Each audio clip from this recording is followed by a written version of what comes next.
नमस्कार, मैं हूं सत्यपाल और आप देख रहे हैं CWB हिंदी न्यूज। शक संवत 1948 विक्रम संवत 2083 आज ज्येष्ठ मास के शुक्ल पक्ष की पंचमी तिथि और दिन गुरुवार है। तदनुसार अंग्रेजी तारीख 21 मई सन 2026 आज पंचमी तिथि सुबह 8:26 तक रहेगी। उसके बाद षष्ठी तिथि प्रारंभ हो जाएगी। आज यानी 21 मई को भारत में पूर्व प्रधानमंत्री राजीव गांधी की स्मृति में राष्ट्रीय आतंकवाद विरोधी दिवस मनाया जा रहा है। साल 1991 में इसी दिन तमिलनाडु के श्री पेरम्बदूर में एक आत्मघाती हमले में पूर्व प्रधानमंत्री राजीव गांधी की दुखद मृत्यु हुई थी। सबसे पहले आज की सुर्खियां। हरियाणा में पहली बार लू का ऑरेंज अलर्ट जारी। झुलसा देने वाली गर्मी से हरियाणा में लॉकडाउन जैसे हालात बने। हरियाणा में 25 मई से स्कूलों में गर्मी की छुट्टियों का ऐलान। लू के ऑरेंज अलर्ट के चलते 6 दिन एडवांस किया। हरियाणा में किसानों को मिलता रहेगा सरकारी योजनाओं का लाभ। कृषि आइन नहीं बनेगी रुकावट। हरियाणा में अब ऑनलाइन मिलेगी लेबर। अनिल विज ने श्रम मित्र ऐप शुरू की। 75,000 श्रमिकों का डेटा अपलोड किया। घर बैठे काम की डिमांड देख सकेंगे। 22 मई है डेडलाइन। लापरवाही पड़ेगी भारी। एम्प्लॉय कर लें ये काम, नहीं तो रुक जाएगी सैलरी। खिलाड़ियों के लिए बड़ी खुशखबरी। हरियाणा के इस जिले में बनेगा विशाल स्पोर्ट्स कॉम्प्लेक्स। ग्रामीण सफाई कर्मचारियों ने अपनी मांगों को लेकर 25 मई तक बढ़ाई हड़ताल। नरवाणा में होगा महापड़ाव। हिसार में आएगी नौकरियों की बहार। 3,000 एकड़ जमीन पर विकसित होगा मैन्युफैक्चरिंग क्लस्टर। मात्र 15 दिन में बनकर तैयार होगा पासपोर्ट। डिजी लॉकर से इस तरह करना होगा आवेदन। जनता से पहले नेता साबित करें देशभक्ति। रोहतक में नवीन जय हिंद बोले। 1 साल की सैलरी और पेंशन क्यों नहीं छोड़ी। HPSC भर्ती प्रोटेस्ट। 35% क्राइटेरिया का विरोध। छात्र बोले बिहार का चेयरमैन थोपा गया। और पंजाब एंड हरियाणा सरकार को हाईकोर्ट की फटकार। कहा हर जिला अस्पताल में CT स्कैन, MRI व ICU जरूरी। दोनों राज्यों को तुरंत भर्ती के आदेश। और अब खबरें विस्तार से।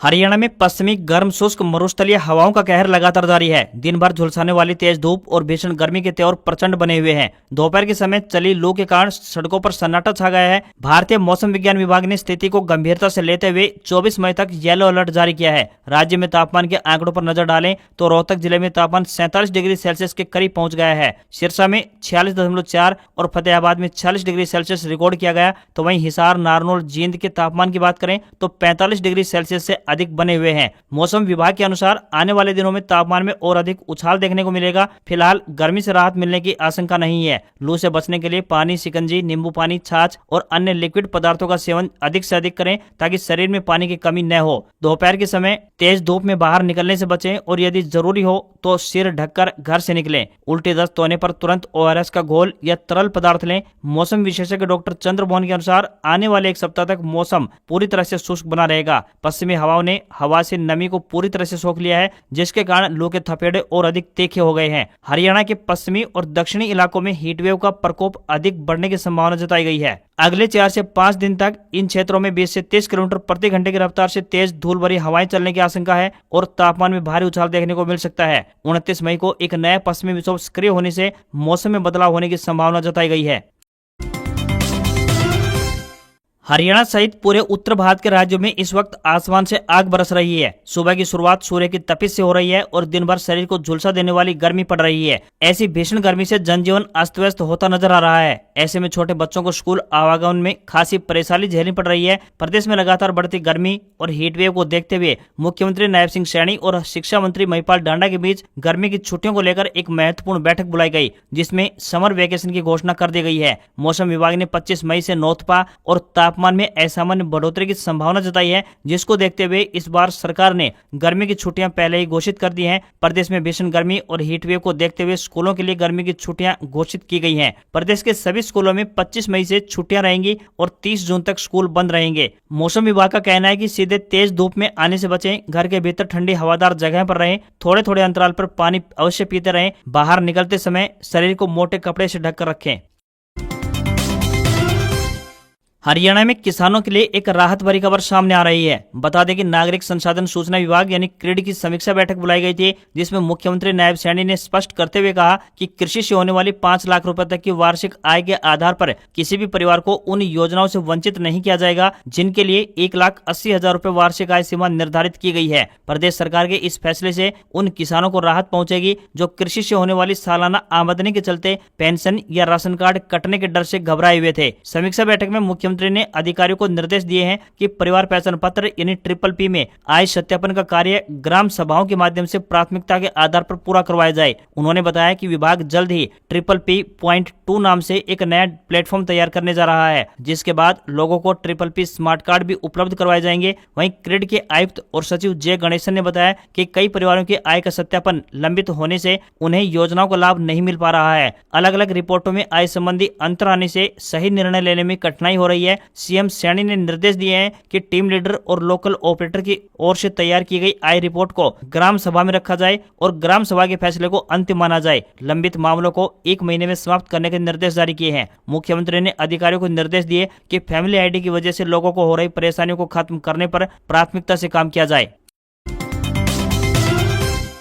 हरियाणा सीएम की अध्यक्षता में हाई पावर्ड परचेज कमेटी की बैठक आयोजित की गई, जिसमें कई विभागों की जरूरतों से जुड़े प्रस्तावों पर चर्चा हुई। बैठक के बाद मुख्यमंत्री ने बताया कि अब जनता का हर रुपया जवाबदेही के साथ खर्च किया जाएगा और किसी भी तरह की हेराफेरी बर्दाश्त नहीं की जाएगी। राज्य में विभिन्न विभागों के लिए करीब 252 करोड़ रुपए की खरीद संबंधी प्रस्तावों को मंजूरी देते हुए सरकार ने साफ किया है कि अब केवल खरीद करना ही लक्ष्य नहीं होगा, बल्कि कम कीमत में बेहतर गुणवत्ता सुनिश्चित करना भी प्राथमिकता रहेगी। बैठक में पुलिस विभाग के लिए आधुनिक सुरक्षा खरीदने के प्रस्ताव को मंजूरी दी गई। बैठक में सबसे बड़ा खर्च बिजली ढांचे को मजबूत करने से जुड़ा रहा। दक्षिण और उत्तर हरियाणा बिजली वितरण निगमों के लिए लगभग 175 करोड़ रुपए की लागत से बड़ी मात्रा में रैबिट कंडक्टर खरीदने को मंजूरी दी गई है। इससे बिजली आपूर्ति व्यवस्था को मजबूत करने और तकनीकी खामियों को कम करने में मदद मिल पाएगी। वहीं साथ ही परिवहन विभाग की साधारण एसी और मिनी बसों के साथ ड्राइवर ट्रेनिंग स्कूल की बसों के बीमा प्रस्ताव को भी मंजूरी प्रदान की गई है।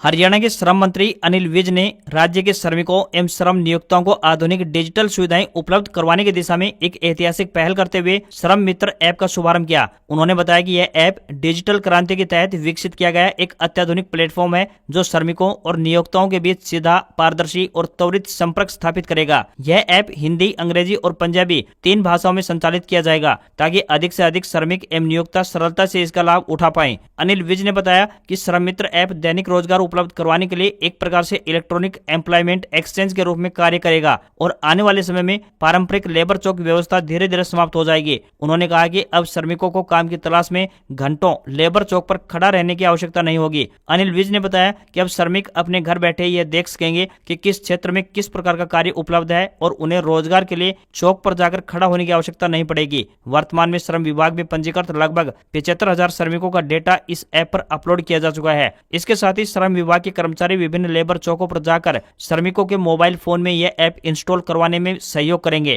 ताकि अधिक से अधिक श्रमिक इस डिजिटल प्लेटफॉर्म से जुड़ पाएं। यह ऐप पूर्णतः निःशुल्क यानी फ्री होगा और इसे श्रमिकों तथा नियोक्ताओं की सुविधा और आवश्यकताओं को ध्यान में रखते हुए विकसित किया गया है। हरियाणा के मौलिक शिक्षा विभाग ने सरकारी कर्मचारियों के प्रॉपर्टी रिटर्न भरने को लेकर एक बार फिर से कड़ा रुख अख्तियार कर लिया है। विभाग ने साफ तौर पर कहा है कि अगर तय समय सीमा के भीतर संपत्तियों का ब्यौरा नहीं दिया गया तो कर्मचारियों का वेतन यानी कि सैलरी रोक दी जाएगी। निदेशक मौलिक शिक्षा हरियाणा पंचकुला की ओर से प्रदेश के सभी जिला मौलिक शिक्षा अधिकारियों यानी DWOज को इस संबंध में एक बेहद सख्त पत्र जारी किया गया है। विभाग द्वारा जारी निर्देशों के मुताबिक यह आदेश किसी भी एक वर्ग के लिए नहीं, बल्कि विभाग के अंतर्गत आने वाले बड़े अमले पर लागू होगा। यानी क्लास 1, क्लास 2 और क्लास 3 के सभी कर्मचारियों के लिए यह रिटर्न भरना अनिवार्य किया गया है। कर्मचारियों को वित्त वर्ष 2025-26 की अपनी प्रॉपर्टी रिटर्न ऑनलाइन माध्यम से दर्ज करवानी होगी। पत्र में सभी अधिकारियों को निर्देश दिए गए हैं कि वे अपने अधीन कार्यरत सभी कर्मचारियों से 22 मई तक हर हाल में ऑनलाइन प्रॉपर्टी रिटर्न भरवाना सुनिश्चित करें। विभाग की 2 टूक चेतावनी है कि जो कर्मचारी 22 मई की अंतिम तिथि तक अपनी संपत्तियों का ब्यौरा ऑनलाइन पोर्टल पर अपलोड नहीं करेंगे, उनके खिलाफ प्रशासनिक कार्रवाई की जाएगी और उनका वेतन तत्काल प्रभाव से रोक दिया जाएगा। पंचकुला में हरियाणा लोक सेवा आयोग यानी एचपीएससी के ऑफिस का घेराव करने पहुंचे युवाओं को पुलिस ने घसीट कर गाड़ियों में डाला। कुछ युवतियों को भी हिरासत में लिया गया। वे युवा सरकारी भर्तियों में 35% के क्राइटेरिया का विरोध कर रहे हैं। युवाओं का तर्क है कि इस क्राइटेरिया की वजह से बहुत से पद खाली रह गए हैं। 5 महीने से पंचकुला के सेक्टर 5 में धरना चल रहा है। बुधवार को आयोग के सेक्टर 4 स्थित दफ्तर का घेराव करने का कार्यक्रम था। युवाओं के प्रदर्शन को देखते हुए पुलिस प्रशासन ने 5 डीएसपी के नेतृत्व में बड़ी संख्या में पुलिस बल को तैनात किया गया। युवाओं के संगठन ओबीसी ब्रिगेड के नेतृत्व में जैसे ही प्रदर्शनकारी आयोग के दफ्तर की तरफ बढ़ने लगे, पुलिस ने बल का प्रयोग किया। प्रदर्शन का नेतृत्व करने वालों में शामिल गुरमेल डॉबी ने बताया कि हरियाणा सरकार बिहार के चेयरमैन आलोक वर्मा को युवाओं पर थोप रही है, जिस कारण यूपी बिहार के लोगों को यहां पर नौकरियां दी जा रही हैं। कई घंटे चले हंगामे के बाद प्रदर्शनकारियों को वापस धरना स्थल पर छोड़ा गया। सीएम के ओएसडी ने भरोसा दिलाया है कि जल्द ही एचपीएससी चेयरमैन व सचिव से बात करवाई जाएगी। मिलेनियम सिटी गुरुग्राम में पानी की बर्बादी को लेकर नगर निगम ने सख्त रुख अपनाया है। बता दें कि गुरुग्राम नगर निगम ने शहर में बढ़ती गर्मी और पानी की कमी को देखते हुए पानी की बर्बादी रोकने के लिए सख्त चेतावनी जारी की है। नगर निगम ने कहा है कि जो लोग पीने के पानी का दुरुपयोग करता पकड़ा गया तो उस पर 500 रुपए से लेकर 2000 रुपए तक जुर्माना लगाया जाएगा। लगातार नियम तोड़ने वालों के खिलाफ कड़ी कार्रवाई की जाएगी। इसके लिए गुरुग्राम नगर निगम द्वारा एक विशेष अभियान चलाया जा रहा है, जिसमें अलग अलग इलाकों में टीमें भेजी जा रही है। ये टीमें जाँच करेंगी कि कहीं पानी का गलत इस्तेमाल तो नहीं हो रहा है। अगर कहीं पानी की बर्बादी मिली तो टीम मौके पर ही कार्रवाई करेगी। नगर निगम की पूरी कोशिश है कि सभी लोगों तक पीने का पानी आसानी से पहुंच सके। नगर निगम ने आम आदमियों से सहयोग की अपील की है। गर्मियों में पानी की मांग बढ़ जाती है और अगर लोग इस तरह पानी को बर्बाद करेंगे तो शहर में जल संकट गहरा सकता है। इसलिए सभी पानी बचाने में सहयोग दें। हरियाणा के पंचकुला जिले से खिलाड़ियों के लिए बड़ी खुशखबरी सामने आई है। सैनी सरकार ने ताऊ देवीलाल स्पोर्ट्स कॉम्प्लेक्स की तर्ज पर पंचकुला में दूसरा स्पोर्ट्स कॉम्प्लेक्स बनाने की योजना बनाई है। इससे पंचकुला जिला स्पोर्ट्स हब के रूप में उभर कर सामने आएगा। यहाँ अंतर्राष्ट्रीय स्तर के खिलाड़ी तैयार हो सकेंगे। तकरीबन 80 करोड़ रुपए की लागत से गाँव नग्गल में आधुनिक स्पोर्ट्स कॉम्प्लेक्स का निर्माण किया जाएगा। यह प्रोजेक्ट क्षेत्र के खिलाड़ियों के लिए वरदान साबित होगा। खिलाड़ियों को तैयारी के लिए आधुनिक खेल सुविधाओं का लाभ मिल पाएगा, जिससे उनके खेल कौशल में निखार आएगा और वे राष्ट्रीय और अंतर्राष्ट्रीय प्रतियोगिताओं में पदक जीतकर देश और प्रदेश का गौरव बढ़ा सकेंगे। प्रस्तावित कॉम्प्लेक्स में cricket, football, kabaddi, volleyball, badminton और एथलेटिक्स सहित कई खेलों के लिए मैदान और कोर्ट बनाए जाएंगे। इससे ग्रामीण क्षेत्र के युवाओं और बच्चों को बेहतर प्रशिक्षण और अभ्यास का अवसर भी मिलेगा। इसके अलावा पंचकुला में विश्व स्तरीय शूटिंग रेंज भी तैयार की जा रही है।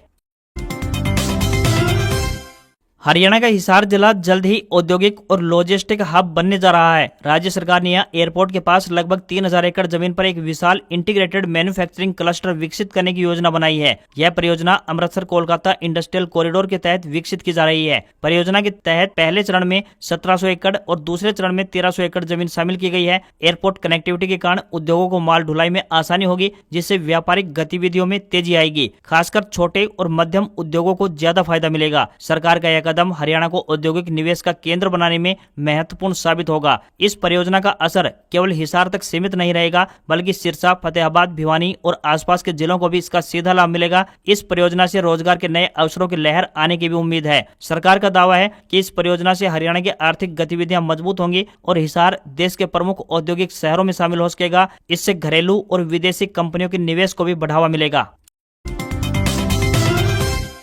विदेश जाने वालों के लिए राहत भरी खबर सामने आ रही है। बता दें कि केंद्र सरकार ने पासपोर्ट बनवाने की प्रक्रिया को पहले से तेज और आसान बना दिया है। अब अगर आवेदक अपने दस्तावेज सीधे डिजी लॉकर के माध्यम से पासपोर्ट सेवा पोर्टल पर अपलोड करते हैं तो पासपोर्ट पहले की तुलना में 8 से 10 दिन जल्दी बन जाएगा। पहले जहां पासपोर्ट बनने में 20 से 25 दिन का समय लगता है, तो वहीं डिजी लॉकर के जरिए दस्तावेज अपलोड करने पर यह समय घटकर तकरीबन 14 से 15 दिन रह सकता है। पासपोर्ट विभाग के अधिकारियों के अनुसार डिजी लॉकर से जुड़े दस्तावेज पहले से सरकारी डेटाबेस से सत्यापित होते हैं। ऐसे में विभाग को दस्तावेजों की दोबारा से जांच करने में कम समय लग सकता है। इससे आवेदन प्रक्रिया तेजी से पूरी हो पाती है। विभाग के मुताबिक बड़ी संख्या में आवेदन केवल दस्तावेजों में गलतियों के कारण अटक जाते हैं। पासपोर्ट प्रक्रिया में सबसे अधिक समय खासतौर पर पुलिस वेरिफिकेशन में भी लगता है। अधिकारियों का कहना है कि जब Aadhaar card, PAN card, driving licence जैसे दस्तावेज डिजी लॉकर से लिंक होकर आते हैं तो पहले से सत्यापित माने जाते हैं। इससे पुलिस जांच की प्रक्रिया भी तेज होती है।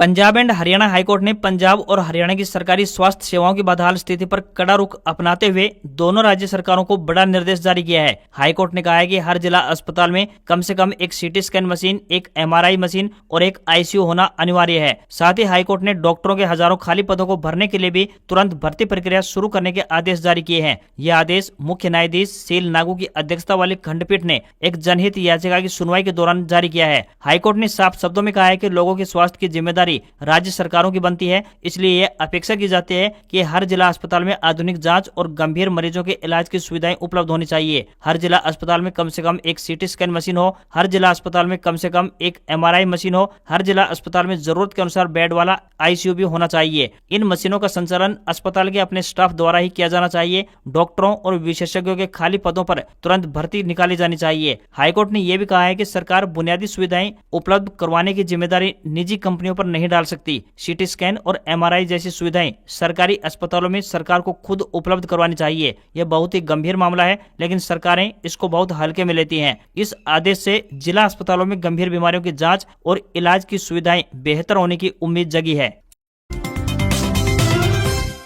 रोहतक में आम आदमी पार्टी के पूर्व प्रदेश अध्यक्ष नवीन जैन ने प्रधानमंत्री नरेंद्र मोदी द्वारा आर्थिक संकट की आशंका को लेकर दिए बयान पर कहा कि आर्थिक संकट से जूझ रहे देश के लिए क्या नेता अपनी 1 साल की सैलरी और पेंशन तक नहीं छोड़ सकते। जनता से पहले नेताओं को अपनी देशभक्ति साबित करने की आवश्यकता होती है। नवीन जैन ने सोशल मीडिया पर डाली पोस्ट में कहा कि देश बहुत बड़े आर्थिक संकट की तरफ जा रहा है। प्रधानमंत्री भी इसके बारे में स्पष्ट संकेत दे चुके हैं, लेकिन क्या अभी तक किसी भी मंत्री या नेता ने अपनी 1 साल की सैलरी या पेंशन छोड़ने की घोषणा की? क्यों देश के मंत्री, पूर्व मंत्री, विधायक 1 साल की सैलरी व पेंशन प्रधानमंत्री राहत कोष में दान नहीं कर सकते? उन्होंने कहा कि देशभक्ति केवल जनता की नहीं होनी चाहिए, बल्कि नेताओं व अधिकारियों की भी होनी चाहिए। देश के सभी एमपी एमएलए को 1 साल का वेतन व पेंशन देश हित में छोड़नी चाहिए। अगर हरियाणा के सीएम नायब सिंह सैनी व पूर्व सीएम भूपेंद्र हुड्डा 1 साल की पेंशन व वेतन छोड़ते हैं तो वह 1 लाख रुपए पीएम राहत कोष में देने के लिए तैयार हैं। कुछ नेता बोल रहे हैं कि लाल बहादुर शास्त्री के कहने पर लोगों ने रोटी तक छोड़ दी थी। जनता तो छोड़ ही देगी जो भी सरकार छुड़वाना चाहती है, लेकिन क्या नेताओं को पैसों से इतना प्यार है कि वह अपनी 1 साल की सैलरी छोड़ने को तैयार नहीं है? नवीन जैन ने कहा कि कुछ नेता रेल बनाने में लगे हुए हैं, कोई साइकिल से जा रहा है, कोई बस व ट्रेन में बैठकर फोटो खिंचवाने में लगा है, रील बनाकर सोशल मीडिया पर डाल रहे हैं। लेकिन नेताओं की यह देशभक्ति केवल रील में दिख रही है, रियल में भी देशभक्ति दिखनी चाहिए।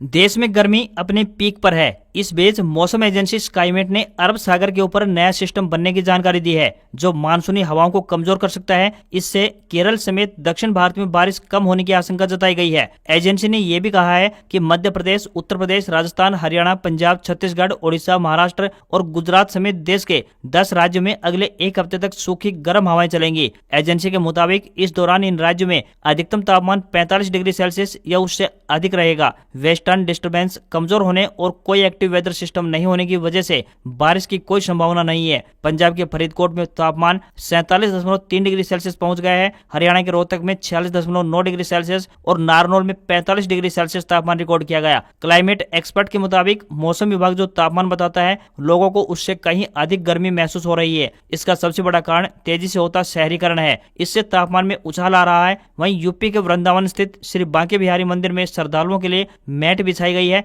उस पर लगातार पानी भी छिड़का जा रहा है। आगरा में तापमान 46.5 डिग्री सेल्सियस रिकॉर्ड किया गया। वहीं ताजमहल देखने पहुंचे पर्यटकों की संख्या काफी कम रही। आज यानी 21 मई की बात करें तो राजस्थान, छत्तीसगढ़, हरियाणा, दिल्ली, मध्य प्रदेश, पंजाब, तेलंगाना, उत्तर प्रदेश और महाराष्ट्र में हीटवेव चलेंगी, तो यहाँ रात में भी हीटवेव जैसे हालात बने रहेंगे। वहीं असम, मेघालय, केरल, नागालैंड, मणिपुर, मिजोरम, त्रिपुरा, कर्नाटक और तमिलनाडु में बारिश का अनुमान लगाया गया है।